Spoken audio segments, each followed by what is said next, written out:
Saudações a todas e a todos. Vamos iniciar agora a terceira série de debates sobre a questão de desnutrição crónica. O tema de hoje está mais concentrado sobre nutrição nos currículos de ensino, alimentação escolar, rapariga e sua retenção na escola e os vários fatores que podem influenciar toda esta temática. Portanto, tenho um painel aqui comigo, que vai ser o principal, mas também tenho o secundário à frente. Ao meu lado tenho a doutora Marla Amaro, chefe do Departamento de Nutrição do MISAU. Boa noite, ou bom dia, ou boa tarde, conforme a hora que nos vem. Segue-se o doutor Dick Nguenha, coordenador do programa Geração BIS, Ministério da Juventude e Desporto. Bem-vindo. Dr. Gabriel Simão, nutricionista do Ministério da Educação e Desenvolvimento Humano, bem-vindo também. E a engenheira Paula Machungo, que, vamos começar por si, vai fazer a introdução geral do tema específico sobre o qual iremos hoje falar. Doutora engenheira Paula Machungo, por favor. Quero agradecer essa oportunidade que me foi dada de fazer a introdução deste tema.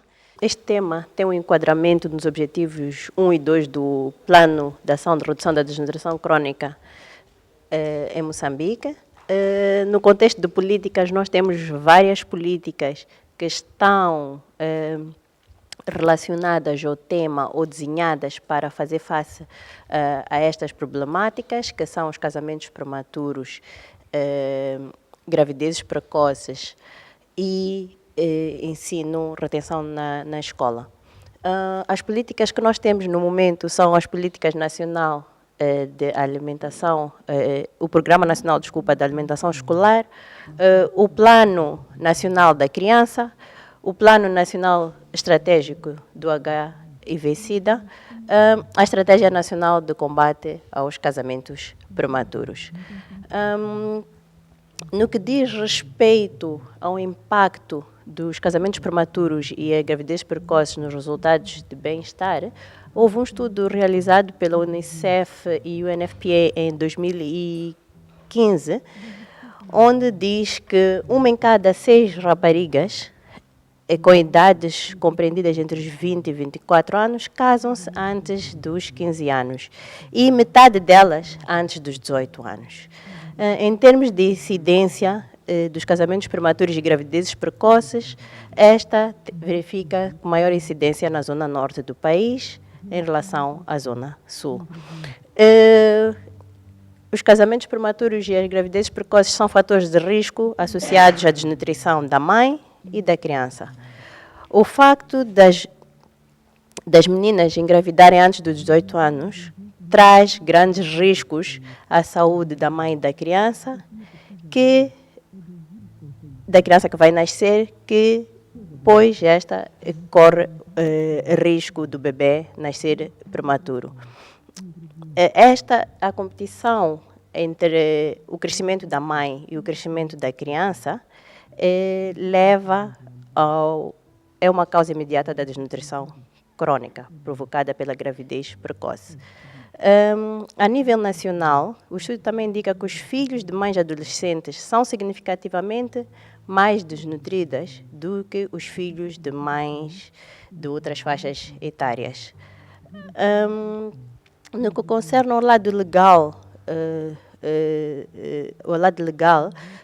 só pelos simples factos de as meninas se casarem com menos de 18 anos, constitui uma violação ao direito da criança e da Convenção sobre a Eliminação da Discriminação contra a mulher. O que foi verificado também é que isto tem um impacto, a educação tem um impacto também no casamento prematuro. Então, o casamento prematuro está associado a um risco significativo de não concluir o ensino primário e iniciar o secundário. As raparigas com ensino secundário e ensino superior tendem a casar significativamente mais tarde, comparativamente às raparigas com ou sem o ensino primário. Estes resultados espelham a realidade a nível nacional e a nível regional, embora as experiências sejam diferentes dependendo da região. Outro tema que também foi-me proposto a introduzir aqui, a falar, foi sobre o tema alimentação escolar. A alimentação escolar é uma forma adotada não só em Moçambique, mas também nos outros países do mundo inteiro, para reduzir os níveis de desistência escolar e absentismo escolar. Em Moçambique, através do programa PRONAI, que é o Programa Nacional de Alimentação Escolar, foi verificado no piloto no ano letivo de 2014 que tinha 14 mil beneficiários, 12 escolas e era realizado em 5 províncias. Este programa também é acompanhado de campanhas de educação nutricional,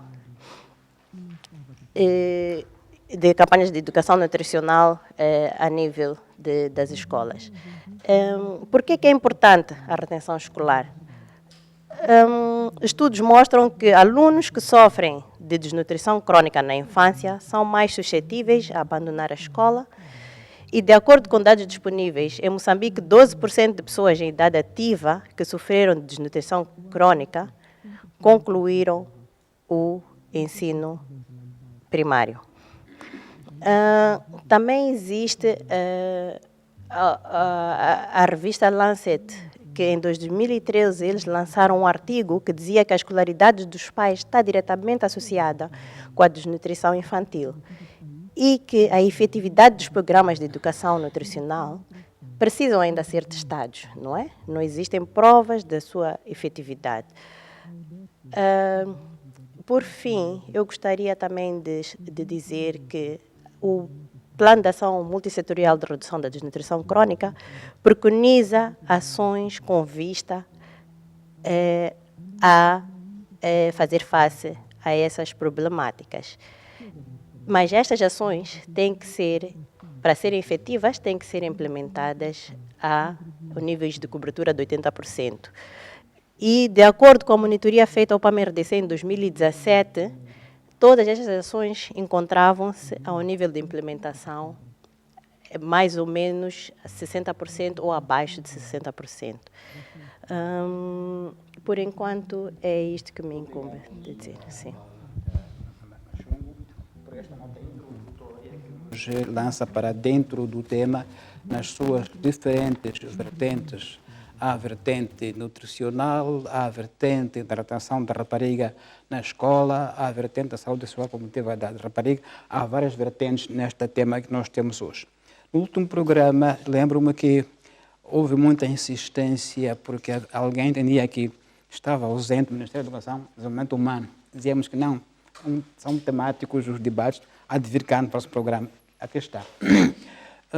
Dr. Gabriel Simão, nutricionista da MENED, conta-nos lá, como é que está esta questão, nomeadamente os currícula sobre nutrição na educação, onde me parece que deve ser lá onde as crianças aprendem também a perceber quão relevante é nutrição, porque de facto ninguém percebe matemática com fome, não é?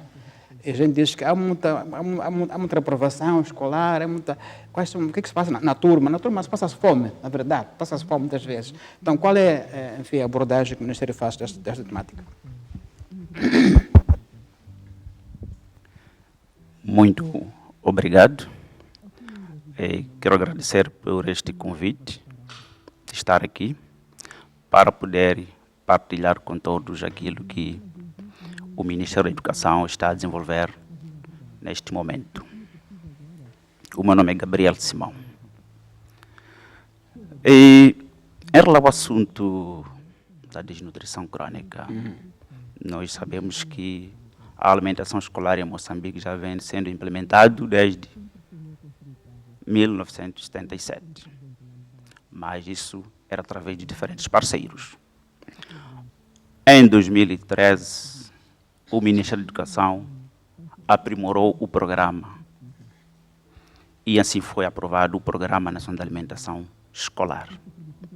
O programa foi aprovado pelo Conselho de Ministros. No que concerne ao programa, nós temos lá 3 grandes pilares que nos conduzem às atividades. Um dos primeiros pilares é o fornecimento de lanche escolar para a melhoria da saúde das crianças. E este pilar é implementado desde 2013, que iniciou com 12 escolas, com uma abrangência Zona Norte, Centro e Sul, em 4 províncias. E isso foi na sua fase piloto. Em 2018, nós iniciamos a primeira fase de implementação do programa, onde nós tivemos um bom acréscimo. De 12 escolas, passamos a ter 70 escolas a beneficiar do lanche escolar com uma abrangência nacional, não com a cobertura toda. E este ano, de 70 escolas, nós subimos para 150 escolas. Qual é o nível dessas escolas que está a referir? Qual é o nível dessas escolas? É P1? Estamos a falar em nível primário, Portanto, de primeira à 7ª classe. Ok. Mas também, ao nível do programa, contempla o ensino secundário através dos centros de internato Gilar. Nós temos alunos que estudam no ensino secundário, que vêm de longe das suas residências. E elas alojam-se nos centros de internato Gilar, que também é contemplado pelo Programa Nacional de Alimentação Escolar, onde temos 153 centros de internato Gilar ao nível do país. E o lanche nas escolas, não só pelo programa, através do Ministério, mas também implementamos o programa por diferentes parceiros, onde encontramos a ADPP, com uma cobertura na zona sul, concretamente na província de Maputo. Temos a ADRA, também na província de Maputo. Temos o PMA, que dá apoio na província de Gaza e num distrito da província de Tete. Temos a JAM, na província de Inhambane e Sofala. Temos a Visão Mundial, na província de Nampula. Temos uma ideia da percentagem das escolas do país todas que hoje beneficiam de todo o total? Qual é a percentagem que hoje temos? Podemos dizer que 10%, 20% das escolas primárias. Nós podemos mencionar também números. Nós temos cerca de 832 escolas neste momento a beneficiar do lanche escolar. Sim, mas isso é o que é 10%, 1% do Em todo termos o total de do país? percentagem, estamos a rondar por aproximadamente a uns 6%. 6% das escolas primárias. Obrigado. Sim.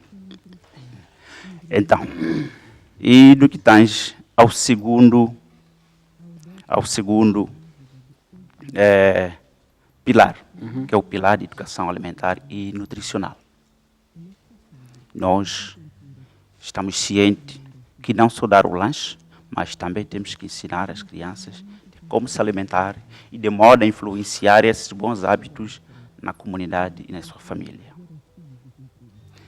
na qual produzimos materiais de educação nutricional, temos cartazes, temos desdobráveis e produzimos manuais. Introduziu-se no currículo escolar os temas de nutrição, onde, iniciado a primeira classe, algum conteúdo de nutrição em forma de imagem, e assim vai se desenvolvendo a cada nível escolar. Muito obrigado por esta parte introdutória. Já vimos que do Ministério da Educação e Desenvolvimento Humano apenas abrangemos, neste momento, 6% das escolas primárias. É um número muito, muito baixo, está muito aquém daquilo que poderia ser minimamente aceitável para aquilo que são as necessidades do país. Porém, é o número que nós temos neste momento. 6% das escolas primárias beneficiam deste apoio nutricional, de lanche às crianças. A questão de educação nutricional e outras práticas que possam concorrer para a melhoria da qualidade do ambiente escolar das crianças tem a ver também com o ambiente, a comunidade, as famílias. porque toda a vida social delas decorre ainda nas famílias. E estas determinam muito a qualidade de nutrição das crianças. Falou de que há programa de educação nutricional, mas falou de panfletos, de manuais. Em termos de comunicação para as comunidades, é essa a forma mais eficaz? Ou, pelo contrário, eu sou de comunicação, por isso falo muito disso, ou, pelo contrário, é mais eficaz a educação da comunidade através dos meios que percebem, a rádio, programas de rádio. Temos rádios comunitárias por todo este país. Usam esse instrumento para a educação nutricional ou limitamos-nos aos panfletos, aos manuais, que quase ninguém lê no campo, a gente sabe muito bem disso. Desperdiçamos dinheiro, imprimimos montes e montes de panfletos que depois a gente encontra na rua espalhados como brinquedos. Porque, de facto, as pessoas não leem no campo. Nem aqui leem. Como é que nós fazemos uma comunicação comunitária sobre essas matérias? Doutor Gabriel Simão, se faz favor.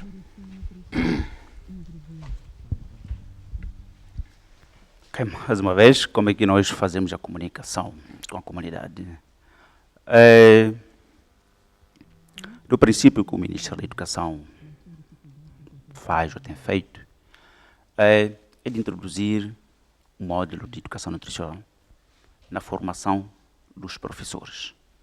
Nós entendemos que com essa introdução do módulo, o formando sai, depois da sua formação, com matérias básicas de nutrição.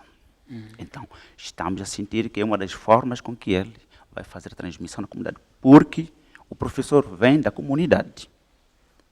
É da comunidade que ele pode contribuir.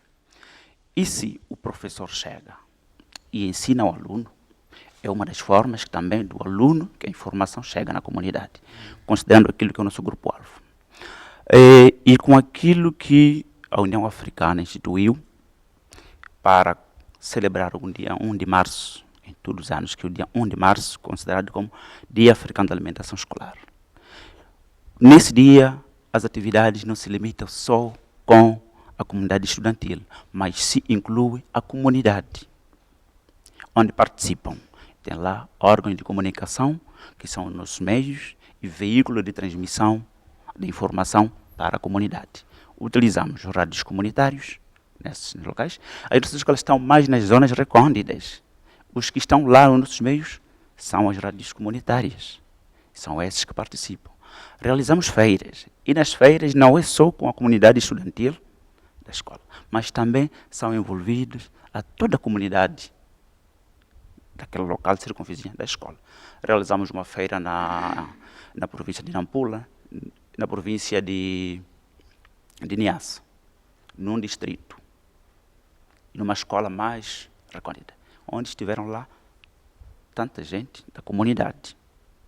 E este Dia Africano da Alimentação Escolar é celebrado para todas as escolas e envolve as comunidades, onde realizam feiras de nutrição, feiras de saúde e feiras agropecuárias e demonstrações culinárias. Nós entendemos que, dessa forma, estamos a contribuir para a transmissão da informação e para a melhoria da dieta alimentar na comunidade. Obrigado, doutora Naula. Mais uma pergunta. Estratégia de comunicação. Bom, na verdade, o Ministério da Saúde desenvolveu uma estratégia de comunicação para a mudança de comportamento e nutrição. Obviamente, o nosso maior foco é a criança. Nós queremos prevenir a desnutrição crônica na criança, mas, obviamente, o que fazemos é falar com os cuidadores. E, neste caso, estamos a falar da mãe, pai, avó e, possivelmente, alguma irmã mais velha, que geralmente elas é que tomam conta das crianças em casa. No âmbito desta estratégia de comunicação de comportamento, uma das questões, é claro que nós temos a mass media, isto é comunicação em massa, mas sabemos que nem todo mundo tem acesso à televisão e, na verdade, passa a palavra, a televisão é cara. Nós não conseguiríamos, gostaríamos de poder fazer bastante spots publicitários e passar informação, mas não é possível. E usamos sim rádio, felizmente grande parte da nossa população pelo menos escuta a rádio, mas dentro da nossa estratégia nós temos estado a usar mais o contato pessoal. Então, a nível das unidades sanitárias, temos a primeira abordagem, que esta já vem há muito tempo, mesmo antes do desenvolvimento da estratégia, que são as palestras a nível das nossas unidades sanitárias. Portanto, na primeira hora, antes de iniciarem as consultas, principalmente a consulta da CCS, que é a consulta da criança sadia, as mães beneficiam-se de alguma palestra em relação a algum tema importante. Obviamente, os temas são muitos, não são só de nutrição, fala-se de saneamento do meio, de prevenção de doenças, mas também temos os temas de nutrição. Mas o nosso maior foco atualmente é trabalhar diretamente na comunidade, porque sabemos que quando é palestra, é uma mensagem que passa. Mas isso não provê, não garante realmente a mudança de comportamento.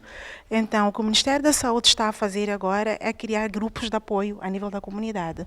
Trabalhamos com os nossos atores comunitários, dos quais para o Ministério da Saúde é o APES, que é o Agente Polivalente Alimentar. Ele é dotado de, dentro do seu currículo de formação, já tem um pacote de nutrição. Mas nós fazemos a reciclagem, refrescamento em relação a temas relacionados com nutrição e, por sua vez, ele forma outros atores comunitários. A ideia é, quanto nós mais formarmos atores comunitários, para além dos APEs, que infelizmente são cerca de 5.000, portanto, para este país extenso é uma gota no oceano, nós fazemos com que o APES forme pelo menos 5 ou 10 atores comunitários, e são esses atores comunitários que vão trabalhando nas comunidades, provendo grupos de discussão. E eu digo mesmo discussão, aqui já não é palestra, a ideia é tentar entender o que é que a pessoa entende sobre um determinado capítulo, quais são as suas práticas, quais são as barreiras, por que ela não muda este comportamento, o que é preciso fazer para a mudança de comportamento. E isto acontece, de princípio, os atores comunitários têm que fazer isto pelo menos a cada 2 semanas, ele tem que ter, cada ativista ou cada PES tem que se encontrar com a sua comunidade para discutir assuntos relacionados com a nutrição. É um programa que está ainda em expansão, é nacional, não é? Temos vários desafios, obviamente, que primeiro é a própria capacitação, reciclagem do próprio APES e depois garantir que o ativista tenha conhecimentos sólidos de maneira que possa conversar com a comunidade e possa garantir esta mudança de comportamento. Muito obrigado, doutora Amarla Amaro, por este acréscimo. Vamos agora ouvir o doutor Dick Nguenha, coordenador do programa Geração BIS. Essa expressão Geração BIS é muito interessante, porque comunica bem essa geração. Está sempre cheia de pressa, não tem tempo, estão sempre busy, então não tem para ouvir nada. Como é que abordam essas questões com essa geração tão complicada, que não tem tempo para ouvir nada? Qual é a intervenção do programa Geração BIS? Muito obrigado, Dr. Tomás Vieira. Em primeiro lugar, bom dia a todos. O meu nome é Dick Nguenha, como foi bem referido. Falando do programa Geração BIS, como é que esses temas são abordados ao nível deste programa? Este é um programa multissetorial. Primeiro, temos que referir um programa multissetorial, que no princípio estava o Ministério da Juventude e Esportes, o Ministério da Educação e o Ministério da Saúde, por causa desta abordagem triangular que fala das questões relacionadas com a comunidade. Temos uma base comunitária, onde está a intervenção direta do Ministério da Juventude e Esportes. Temos uma intervenção na base escolar, que está no Ministério da Educação, e o trabalho destes 2 ministérios orientam aos adolescentes e jovens para que vão aos SAS, porque foram criados os SAS, para responder... O que são os SAS? São os serviços de amigo adolescentes e jovens, que estão no Ministério da Saúde. Então, foi basicamente nesta vertente que este programa foi criado. Mas sentimos a necessidade de que há atores estatais de grande relevância que deviam fazer parte deste grupo multissetorial. Tais como? O Ministério do Gênero, por causa das questões relacionadas à rapariga, que é a principal... E não faz por quê? Não percebi. Não faz parte por quê? Não, já faz parte. Já faz parte do Ministério do Gênero e o Ministério da Justiça, por causa das questões relacionadas à violência. Então estão aqui os 3 ministérios. Como é que estes assuntos são abordados ao nível deste programa multissetorial? O programa Geração BIS, nos princípios, ela funcionava com a formação de ativistas, educadores de pares, e estes tinham a missão de fazer a réplica junto dos outros adolescentes em questões relacionadas à saúde sexual e reprodutiva, onde eles tinham esta componente de nutrição durante este pacote de formação. Ao nível do país isto acontece, mas há um destaque aqui porque notou-se a questão temos algumas províncias, principalmente na zona norte, que têm altas taxas de fertilidade, que são as províncias da Zambésia e Nampula, como destaque. Há algumas atenções que o governo e parceiros estão a desempenhar no terreno para poder mitigar estas questões, razão pela qual acabamos desenvolvendo dentro do programa Geração BIS a iniciativa Rapariga BIS. Esta visa mesmo, de facto, trabalhar com as raparigas vulneráveis e baseia-se na formação de mentoras.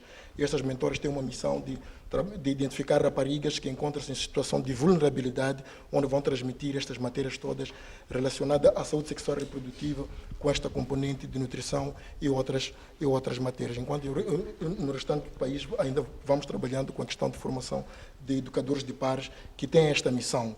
Para aquelas ações que são extremamente difíceis, estes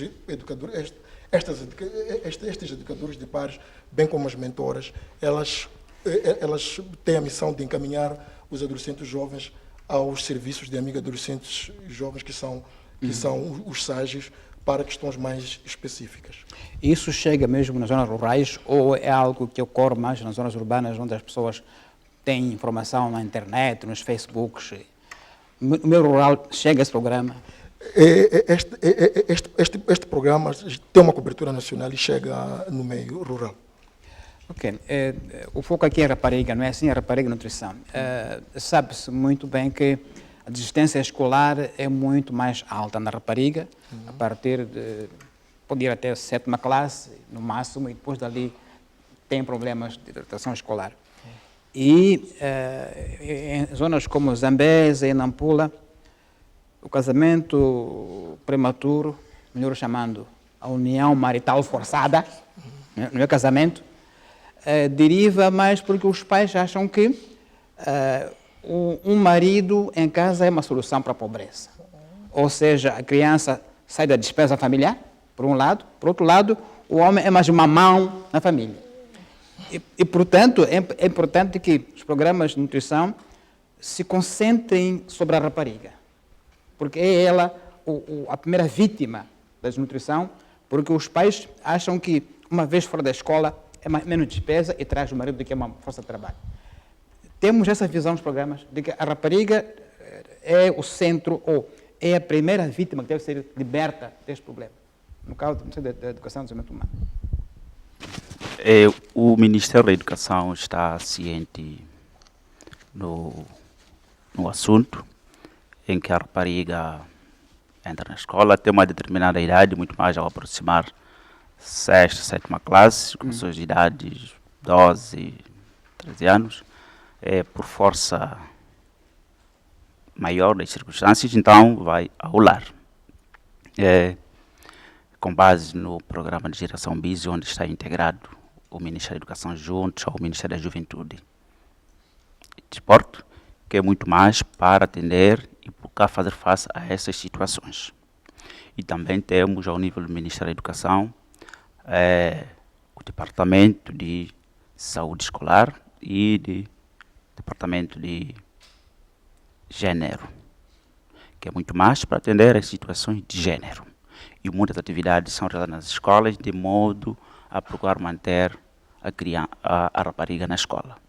E com o novo regulamento, que permite a rapariga, mesmo estando grávida, possa continuar a estudar. É para dar mais oportunidade que essa rapariga não fique fora da escola. Engenheira Paula, na sua intervenção introdutória, mencionou que a escolaridade dos pais tem relação direta com a nutrição das crianças. Ou seja, pode criar um ciclo vicioso em que o pai, tendo uma baixa escolaridade, não vai poder cuidar bem do seu filho. E este, por sua vez, também herda este fardo de nutrição. Portanto, aqui há uma cadeia que tem que ser quebrada, em algum momento, quebrar essa cadeia, de que quanto menos escolarizada, menos nutrida é a criança. Como é que se faz isso? O que eu posso compartilhar aqui é que realmente os níveis de educação contam para a assimilação de algumas matérias, Sim. inclusive matérias relacionadas com a educação nutricional. Outro dado importante que também é interessante compartilhar é que há uma correlação muito forte entre os níveis de educação, casamentos prematuros e gravidez precoce, né? Existe uma forte relação entre a baixa estatura da criança, o baixo peso ao nascer, para os altos níveis de nutrição que também nós temos, não é? Isto está relacionado com a idade e com as condições de alimentação e saúde da mãe. Portanto, a educação tem um papel muito importante. Indo na senda das perguntas que foram feitas há bocado, e a importância realmente de haver um foco muito grande dos diferentes setores e das diferentes estratégias no grupo-alvo em que nós queremos atingir, neste caso são adolescentes, é muito importante. Do estudo que foi realizado o custo da fome, nós costumamos dizer o custo de não se fazer nada, foi realizado em 2015 em Moçambique, nós vimos que temos perdas, o facto de não fazermos nada para reduzir o baixo peso da nascença e a morbilidade da mãe, nós temos perdas de cerca de 7 milhões de meticais para a nossa economia, afeta a economia. Para o setor de educação, nós temos perdas de 1,6 milhões de meticais. Para a produtividade em geral, isso vai afetar vai ter uma perda de 53 milhões de meticais. O que significa, para o nosso produto interno bruto, é cerca de 11% de perdas no geral. Então, se nós não fizermos nada agora, com ações concretas, consoante dizem os científicos, ações concretas direcionadas com um grupo-alvo muito concreto e estratégias alinhadas, nós vamos ter uma perda no nosso produto interno bruto de 11%. E como foi dito no debate anterior, isso tudo tem consequências no nosso capital humano, no futuro, não é? Cada vez que nós tivermos, como disse o Dr. Tomás, isto é cíclico.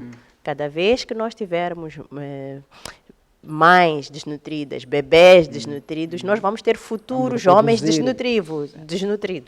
Então, vamos ter com grande redução de capacidades cognitivas. Vamos já ao grande painel para também ouvirmos contribuições e ideias. Passo a palavra aqui à plateia. Alguém tem um comentário, alguma pergunta, por favor?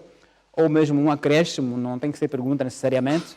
Estamos todos a colaborar num programa único e comum. São 3 questões. Queria me ligar primeiro à abordagem do Dr. Dércio aí, que é preciso realmente haver uma estratégia combinada. Por exemplo, olhando para a intervenção da doutora Marla, que foi bem feita, e agradecer a todos, mas há uma questão que me chamou a atenção, quando dizia, nós estamos a distribuir, por exemplo, a pílulas, rapariga, não sei se é isso que entendi, 12 a 13 anos, e falava também da questão da nutrição. E eu cá, por mim, o que me ocorreu, de facto, é bom, porque às vezes não temos que rodear um assunto que é real, que acontece.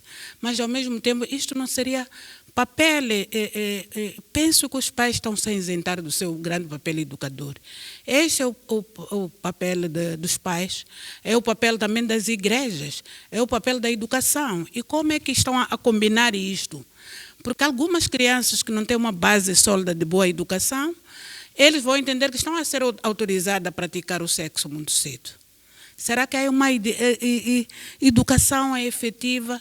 E chamamos e recolher para as raízes, como moçambicanos, chamar atenção aos pais para desempenhar o seu papel educador. Porque vão distribuir, pensam que estão a evitar, mas estão a dizer, porque nós vimos nas escolas senhores grandes que vão à espera de crianças pequenininhas. E elas acham que estão autorizadas, ninguém vai saber porque tem pílulas. Isso é uma questão muito grave e é preciso rever isto. Como é que combinam com vários setores e as famílias. A segunda questão é a questão quando falam de que quem é afetada pela desnutrição são as adolescentes, é verdade. Mas, se calhar, é preciso uma estatística para saber se são adolescentes urbanas ou rurais. Porque, no meu entender, são adolescentes, podem ser adolescentes urbanas, porque, pronto, alimentam-se mal, estética e tudo, e os pais, mesmo aqui nas zonas rurais, não prestam atenção como é que as crianças alimentam-se e tudo, mas também tem o problema das adolescentes das zonas rurais que não se alimentam porque não têm. Se calhar é muito importante uma estatística para podermos saber como direcionar os apoios à educação para as crianças. A terceira questão e a última vai para o coisa do Ministério da Educação. Que, doutor Gabriel Simão, e ele dizia na sua intervenção, numa das intervenções, se ouvi bem, que nós contribuímos para as mensagens. Eu penso que nós não estamos a contribuir, é o papel do Ministério da Educação. Quem deve dizer é que contribuímos, somos nós como sociedade civil. Esse é o papel do governo, de perseguir os programas, de fazer as coisas como deve ser, para que o país realmente tenhamos um país bem educado. Muito obrigado. Muito obrigado. Aqui ao lado, depois vamos subir lá e vamos voltar para... Muito obrigado. Bom dia. Eu sou o Lázaro dos Santos, também faço parte da plataforma. Em primeiro lugar, queria perguntar ao Ministério da Educação, tendo em conta este nível de cobertura do programa, que só abarca 6% do sistema, qual é a perspectiva de expansão, tendo em conta que vamos para um novo programa quinquenal do governo, já deve estar a haver planificação ao nível interno, e em que locais, quais vão ser os locais prioritários, tendo em conta que existem dados do estudo de base, a engenheira Paula Machungo já levantou alguns em relação a onde é que temos mais, como é que se diz, em relação à relação entre mulher menos educada e alta da desnutrição crónica, e também os dados dos estudos de base que indicam onde é que temos mais desnutrição crónica no país, incluindo também os dados do IOF, que vão estar a sair, mas qual vai ser o sentido desta expansão do programa e que coberturas vamos ter para, de facto, começarmos a mudar? Uma outra pergunta tem a ver com o ensino pré-primário. Tendo em conta que a janela de oportunidade para evitar a desnutrição crônica é pré-primária, como é que o Ministério da Educação, tendo em conta MINED-DH, né, Direito, Desenvolvimento Humano também, como é que prevê cobrir ou contribuir neste nível para combater a desnutrição crônica, sabendo-se que existe um programa ou estratégia do setor para o ensino pré-escolar, ou educação pré-escolar. Há de dizer-nos qual é o verdadeiro. Agora, tendo em conta também que estamos a falar de transformação social, eu noto que já atingimos um certo nível de coesão ao nível do conceito, né? Há uma coesão conceitual das políticas, se olharmos os programas e estratégias de setores aqui presentes, o setor da agricultura, entre outros, esta coesão já existe. Os pilares, os objetivos, princípios, e até, no caso da agricultura, eu falaria e agricultura e programa de alimentação escolar, as culturas prioritárias, a coesão. Mas a transformação precisa de algo mais prático. É que esta questão prática, ela quando olhamos para os programas operativos do Plano de Desenvolvimento do Setor Agrário e olhamos para o PRONAI, que é o Programa Nacional de Alimentação Escolar, nós encontramos aí já uma certa desarticulação. Por exemplo, os relatórios de avaliação, isso talvez tenha a ver com este nível de cobertura do programa, referem que o PRONAI deveria passar a constar das prioridades também do setor agrário e não parece estar ligado, portanto, nos aspectos de implementação, e também que Sim, já estou a terminar. E também que este relatório da fase piloto da implementação do PRONAI não refere a ligação entre o Sistema Nacional de Extensão e estas escolas onde acontecem os programas de alimentação escolar. E aí creio que, de facto, o problema da praticidade das ações previstas para gerarem os impactos já se torna torna-se crítico. E também, talvez, definir melhor os papéis e responsabilidades dos setores em relação ao programa de alimentação escolar. Muito obrigado. Em certa medida já algumas questões foram abordadas, mas gostaria de retomar a questão que o Dr. Tomás Vieira Mário levantou no que respeita à questão da associação entre desnutrição crônica e a questão da escolaridade. Gostaria de perceber melhor se já há evidências em relação a isto, por acaso, do nosso país. Não é? Porque, pelo que entendi da senhora engenheira ao intervir, portanto, aflorou que já há estudos, digamos assim, que mostram isto. É que isto é tão importante porque pode refletir uma espécie de reprodução da desnutrição. Eu, como pai, se não consigo meter na cabeça dos meus filhos este problema da alimentação, de fato, uma boa alimentação, então, quer dizer, isso vai se reproduzir ao longo das gerações vindouras. Então, de novo, o grande papel do Ministério da Educação também. E segunda questão relacionada a esta é que na intervenção do doutor do Ministério da Educação, me desculpe, não fixei o nome, falou e muito bem desta questão e gostaria de saber o que é que dão aos alunos, o que é que eles comem? Será que coordenam com o Ministério da Educação? Porque podemos dar coisa para comer, estamos a resolver o problema do estômago, mas ainda podemos não estar a resolver o problema da nutrição. Sim. Muito obrigado. Muito obrigado. E muito obrigado. Muito obrigado. Vou me dirigir mais ao responsável do Ministério da Educação. Temos este programa Alimentação Escolar, que ele muito bem disse, começou em 1977. Mas quando foi comentando sobre o programa, deu-me a entender que este programa funciona baseado na boa vontade dos doadores. Né? Temos aqui a PNUD, temos aqui a ADRA, temos aqui a DPP, que estão a suportar o programa. É boa vontade destas organizações. Vamos lá imaginar um dia, se esses doadores desaparecerem e dizer que já não temos dinheiro, o que vai acontecer?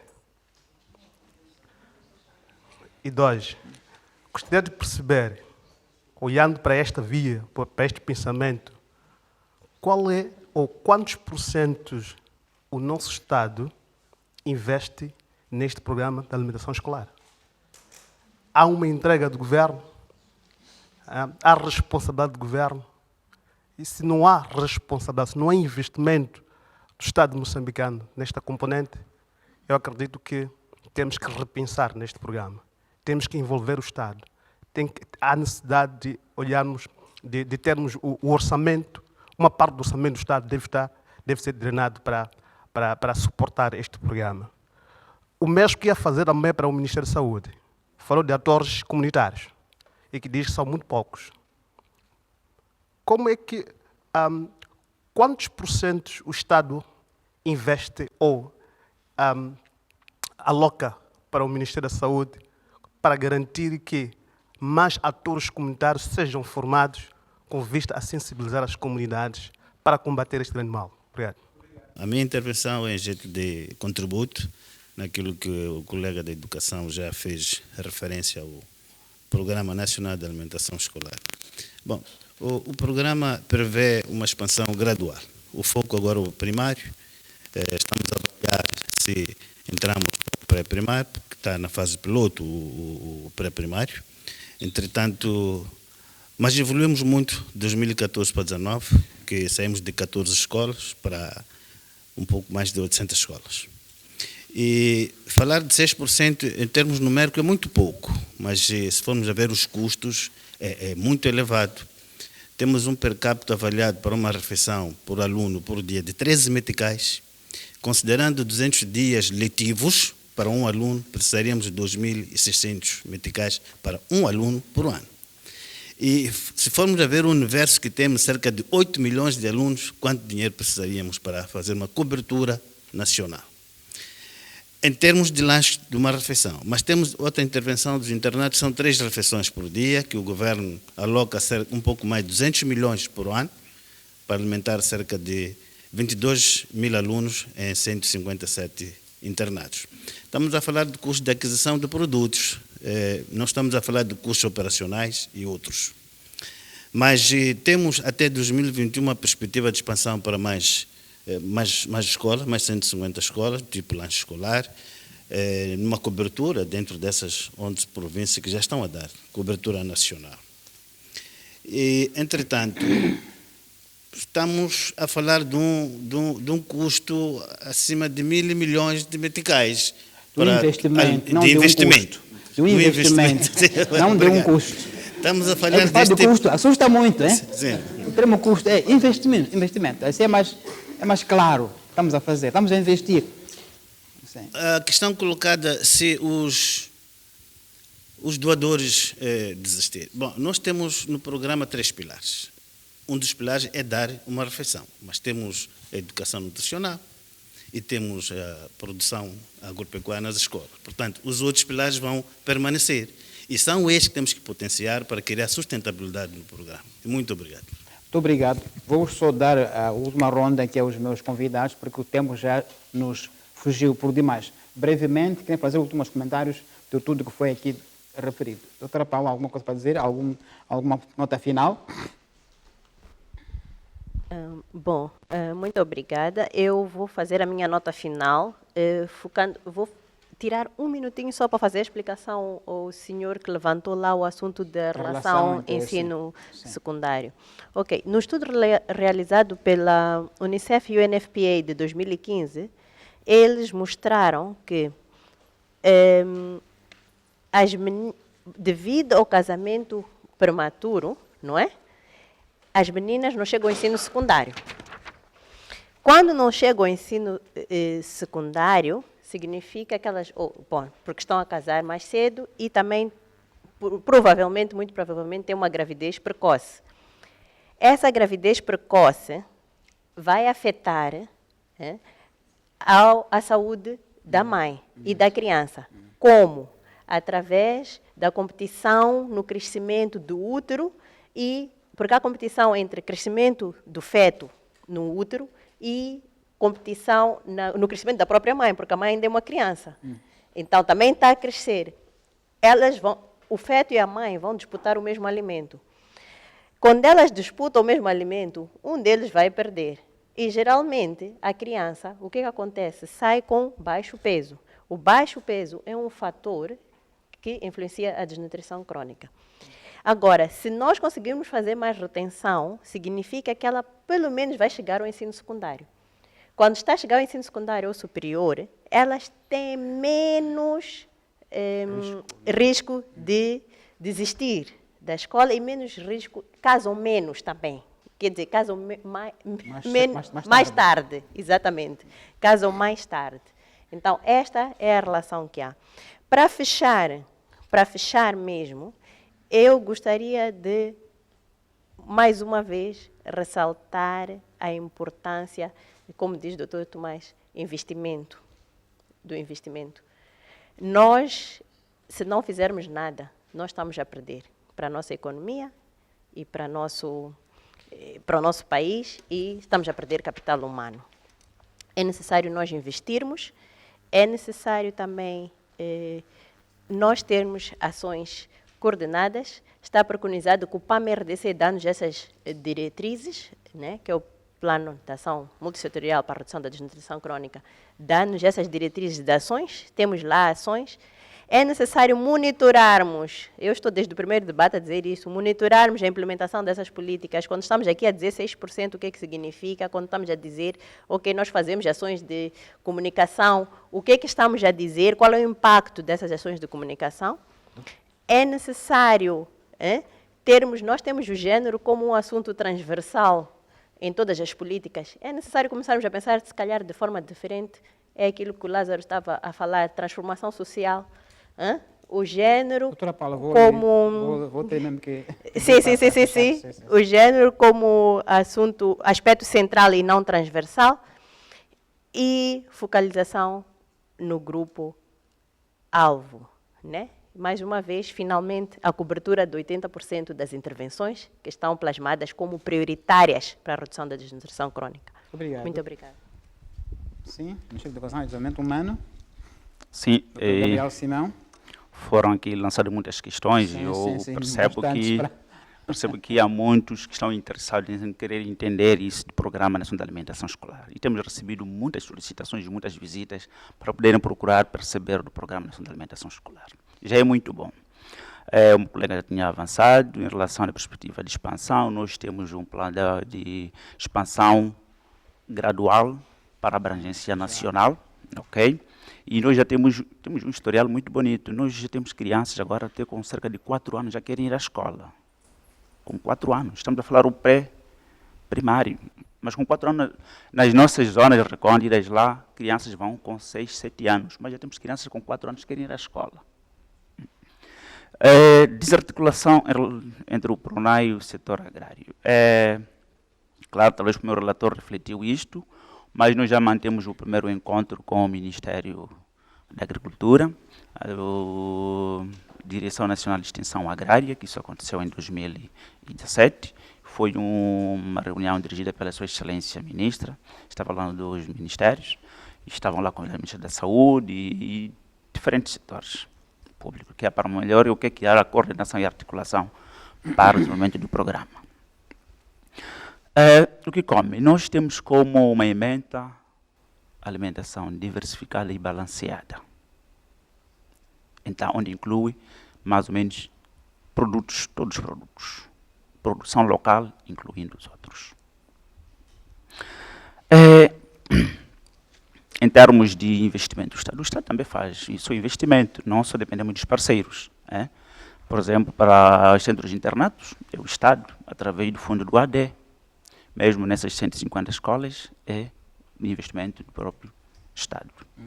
Então, para dizer que existe maior engajamento em relação ao programa e o Ministério da Educação está a fazer todo o máximo possível para que o programa tenha sucesso e que haja maior abrangência e contribua para a redução da desnutrição crónica. Muito obrigado, doutor Gabriel Simão. Doutora Marla. Muito obrigada. Eu vou também direto, não vai dar para explicar tudo o que acontece em relação a esta questão da educação sexual nas escolas. Este é um programa, na verdade, que começou há algum tempo e realmente no princípio do desenho do programa tivemos muito este questionamento por parte dos próprios pais. Estão a ensinar as nossas filhas a praticarem sexo, estão a incentivar. Então, nós tivemos que redesenhar um pouco este programa. O programa, essencialmente, a nível das escolas, visa dar a educação sexual. E, na verdade, a educação sexual vem mesmo dentro do currículo das escolas, mesmo a partir do ensino primário. Então, a ideia não é que elas façam a contracepção, mas, como temos lá educadores, se a rapariga já iniciou a relação sexual, nós temos que as proteger. Temos que a proteger das infecções sexuais e temos que as proteger de uma possível gravidez precoce. Este é o objetivo. Por isso é que é uma conversa, é uma negociação. O que nós não queremos é ter raparigas de 12, 13, 14 anos a serem mães, porque sabemos o que é que isto significa em termos de desnutrição. E não queremos raparigas de 12, 13, 14 anos, aqui não é só raparigas, estamos a falar também dos adolescentes, a ficarem com infecções como HIV, hepatite e por aí em diante. Este é o objetivo do programa. Em relação à questão dos atores comunitários, na verdade nós temos um plano de expansão, de formação de atores comunitários, e este plano, na verdade, devia ter iniciado. A atividade de formação de atores comunitários é uma das atividades que está plasmada no PARMDC. E este plano é monitorado. Felizmente, é uma daquelas atividades que nós temos estado a alcançar com bastante sucesso. E existe um plano de expansão. Até o ano 2022, nós devemos ter perto de 8.000 atores comunitários, mas obviamente os atores comunitários não vão resolver o nosso problema. Como nós dissemos, a base da educação nutricional, a base das atividades, coisas tem que acontecer na família. Então nós temos que garantir que as famílias estejam cada vez mais envolvidas. Não são os atores comunitários, nem serão os profissionais de saúde que vão alterar esta temática. Muito obrigado. Doutor Dick, rapidamente, geração BIS, que tem a dizer como parte final da nossa conversa desta sessão? Como geração BIS, o que nós constatamos é que os problemas relacionados à nutrição são os mesmos relacionados à questão de saúde, da própria saúde sexual e reprodutiva. Estamos a falar dos casamentos prematuros, das gravidezes precoces, estão diretamente relacionadas estas práticas ou estas anomalias. O que nós temos a dizer é que aqui nós acabamos vendo questões culturais. Aqui existem questões culturais. A prática do casamento muito cedo tem a ver com questões culturais. E vice-versa, temos as questões relacionadas com a própria alimentação, também tem a ver com as práticas culturais. O que é que as famílias dão aos seus filhos, de forma particular a rapariga, né, como alimento, como nutrição. Houve um painelista que falou da questão de integrações combinadas dos programas. Então isto é uma coisa que nós temos que rever, é bem importante, e vamos levar isto aqui como uma agenda de trabalho para nós como governo. Sim, senhor. Muito obrigado. Parece que havia uma insistência na bancada de lá. Por favor. Sim. Bem rápido. Só para concordar com esta coisa do investimento e não custo, e só apresentar dados muito recentes do Banco Mundial. Para $1 investido numa criança, há um retorno de $16. Acho que foi o primeiro-ministro da Saúde de Moçambique, o Dr. Helder Martins, costumava dizer que não entende porque é que os bancos não pegam, porque isto é um negócio. Para cada $1 são 16 de retorno. E uma informação muito recente agora de 2018, que é uma recomendação global, é que os governos pensem e comecem a apostar $10 para cada criança por ano. Obrigada. Sim, muito obrigado. Penso que percorremos mais ou menos largamente o tema. É um tema inesgotável, porque penso que a questão da rapariga é muito mais larga do que esta. Podíamos ter falado de outras questões da rapariga. As práticas tradicionais nocivas são muito complexas. Nós mesmos, na minha organização, voltamos de Manica há pouco tempo, onde pesquisamos uma prática chamada Kubatsira. Kubatsira é uma prática através da qual alguém pode reservar uma gravidez. Já. Para essa menina, quando nascer, já tem um marido reservado. Portanto, antes de nascer, já está entregue. E quando tens um ano de idade, vão levá-la à casa do futuro marido, para sentir o cheiro da família, sentir o ambiente da família, com um ano de idade. Aos 5 anos, entregam-na ao marido. Onde cresce, obviamente, a fazer trabalho quase escravo, porque é uma criança. Não vai à escola, já é esposa de alguém com 5 anos de idade. Portanto, podem ver os desafios que nós temos sobre a rapariga e a tradição. São muito, muito sérios. E, portanto, é um tema muito vasto, podemos aqui discutir numa outra ocasião. Eu acho que aqui podemos reter como principais questões: mudemos de discurso. Não falemos de custos, falamos de investimento. Estamos de acordo? É um investimento, é custo. É um ponto importante. Não é só palavra, isto muda a forma mental de ver os números. Não é? Diz que cada 60 meticais que investimos na criança, estamos a ganhar 960 meticais. Atenção com isto, é muito importante. Segundo ponto, a questão de integração com integração e coordenação de estratégias. É um ponto muito importante, já foi no outro programa mencionado. Precisa cada vez mais de integração. Acho que já há nisso muito avanço, mas falta ainda integração para que não haja uma espécie de competição até Eu conheço até o mundo dos doadores. Alguns querem só a bandeira lá, não é? Flagship. Não querem, senão vai ficar diluído. Não podemos andar nisso. Acho que é importante essa questão de integração e coordenação. E muito obrigado pela vossa participação, por essa contribuição muito importante no programa de hoje e até a próxima vez.